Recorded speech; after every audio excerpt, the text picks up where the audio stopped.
முதலில் மாண்புமிகு தமிழக முதல்வர் அவர்களுக்கும் ஏனைய அமைச்சர்கள் மற்றும் சட்டமன்ற நாடாளுமன்ற உறுப்பினர்கள் மற்றும் கல்லூரி முதல்வர்கள், பேராசிரியர்கள், எம் மாணவ தோழர்கள் உங்கள் அத்தனை பேருக்கும் வணக்கம். என் பேர் தீபன்ராஜ். நான் லயோலா கல்லூரியில் 2ஆம் ஆண்டு படிக்கிறேன். ஒரு நாடு வல்லரசாவது என்பது அந்த நாட்டில் உள்ள கோபுரங்கள் பெருகும் போது அல்ல, அந்நாட்டில் உள்ள மக்களின் அறிவு பெருகும் போது. அவ்வாறு தமிழ்நாடு அறிவு பெரும் நகரமாக மாறுவதற்கு காரணமாக அமைந்திருக்கும் நம் தமிழக முதல்வர் அவர்களுக்கு என்னோட நன்றியை தெரிவித்துக் கொள்ள நான் கடமைப்பட்டிருக்கேன். தமிழ் புதல்வன் திட்டம், சிலர் சொல்லுவாங்க 1000 ரூபா, 1000 ரூபால என்னப்பா ஆகிற போது, அந்த 1000 ரூபா வச்சு என்ன பண்ணுவீங்க? முதல்ல இந்த திட்டம் யாருக்குன்னு புரிஞ்சுக்கணும். தமிழ் வழியில பயின்ற என்னை போன்ற ஏழை எளிய மாணவர்களுக்கான திட்டம்.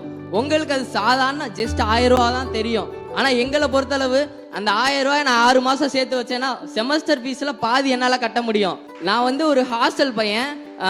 நான் ஃபர்ஸ்ட் கிராஜுவேட், முதல் பட்டதாரி மாணவன்.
நன்றி நன்றி நன்றி அப்பா.